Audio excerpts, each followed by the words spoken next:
Magandang araw! Sa video na ito, tatalakayin natin ang mechanics sa pagsulat, ang mga teknik na tumutulong para maging malinaw, organisado, at kaaya-ayang basahin ang isang akda. Kung gusto mong gumaling sa pagsusulat, siguraduhing tapusin ang video na ito. Mga mechanics sa pagsulat. Una, estilo. Ang estilo ay tumutukoy sa paraan ng pagpapahayag ng manunulat. Dito makikita kung ang layunin ba niya ay magpaliwanag, manghikayat, magkwento, o magbigay ng impormasyon. Halimbawa, iba ang estilo ng isang sanaysay na nagbibigay opinyon kaysa sa isang ulat na naglalahad ng datos. Sa madaling salita, ang estilo ang boses ng manunulat. Ito ang gumagabay sa mambabasa kung paano niya uunawain ang mensahe ng teksto. Kapag malinaw ang estilo, mas nagiging madali para sa mambabasa na sundan ang iyong sinasabi. Ikalawa, diksyon. Ang diksyon ay estilo ng pagsulat na tumutukoy sa pagpili ng salita na gagamitin ng isang manunulat. Hindi lahat ng pagkakataon ay pare-pareho ang salitang angkop gamitin. May mga sitwasyong nangangailangan ng formal na wika, tulad ng akademikong sanaysay o ulat. Samantalang sa personal na salaysay o blog, maaaring gumamit ng di formal o mas magaan na salita. Halimbawa, mas angkop ang salitang nagtungo sa formal na sulatin kaysa sa pumunta.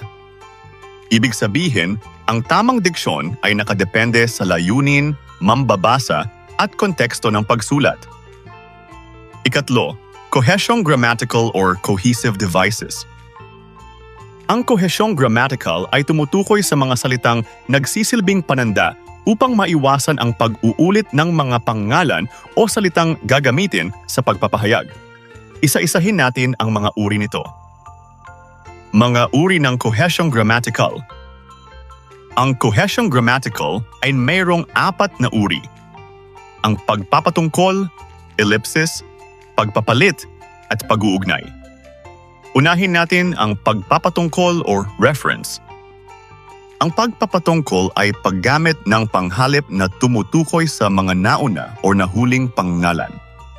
Sa pagpapatungkol, mayroon tayong tinatawag na anapora. Ito ang panghalip na ginagamit sa hulihan bilang pananda sa pinalitang pangalan sa unahan. Halimbawa, ang guro ay masigasig sa pagtuturo. Siya ay inspirasyon ng kanyang mga mag-aaral. Ang panghalip na ipinalit sa pangalang guro ay siya. Sa pagpapatungkol ay meron din tayong tinatawag na katapora. Ito naman ay ang panghalip na makikita sa unahan bilang pananda sa pinalitang pangalan sa hulihan. Halimbawa, siya ay isang mahusay na atleta. Si Manny Pacquiao ay kampeon sa larangan ng boxing. Makikita na ang pangalang Manny Pacquiao ay pinalitan ng panghalip na siya na nasa unang pangungusap. Saklaw pa rin sa kohesyong grammatical ang ellipsis. Ito ay ang pagtitipid sa pagpapahayag. Mga ibinabawas na bahagi ng pangungusap nang hindi makaapekto upang maunawaan ang ideyang nais iparating.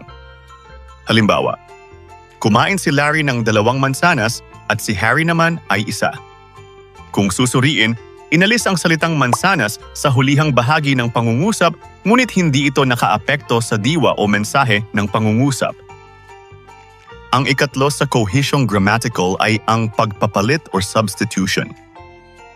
Ang pagpapalit ay ang paggamit ng iba't iba pang salita o referensya sa pagtukoy ng bagay o kaisipan. Maaring ang pinapalitan ay pangalan, nominal, pandiwa, verbal, or isang sugnay, clausal. Ang ika-4 naman sa kohesyong grammatical ay ang pag-uugnay. Ang pag-uugnay ay ang paggamit ng pangatnig para pag-ugnayin ang 2 ideya o pangungusap, gaya ng kapag, upang, subalit, dahil, habang, kung, at iba pa. Ang ika-4 at panghuli sa mechanics sa pagsulat ay ang transitional na paggamit ng salita. Ito ay nag-uugnay sa pagsusunod-sunod ng pangyayari o ideya gaya ng sa wakas. Kung gayon, sa kabilang banda, sa katunayan, Pagkatapos sa lahat ng ito at iba pa, ito ay karaniwang isinusulat o inilalagay sa hulihang bahagi bilang pagtatapos ng ating mga sulatin. Kapag tama ang paggamit ng transition, mas nagiging malinaw at organisado ang iyong sinusulat. Sa kabuuan, ang mechanics sa pagsulat mula sa estilo, diction, kohesyong grammatical hanggang sa transitional na paggamit ng salita ay mahalagang sangkap upang maging epektibo ang anumang akda. Tandaan, hindi sapat ang may ideya ka lamang. Mas mahalaga kung maayos mo itong naipapahayag. At diyan nagtatapos ang ating aralin tungkol sa mechanics sa pagsulat, isang paalala na ang mahusay na ideya ay mas nagiging makabuluhan kapag ito'y malinaw na naipapahayag. Kung nakatulong sa iyo ang video na ito, huwag kalimutang i-like, mag-subscribe at i-click ang notification bell para lagi kang updated sa mga susunod nating aralin. Hanggang sa muli, maraming salamat sa inyong panonood.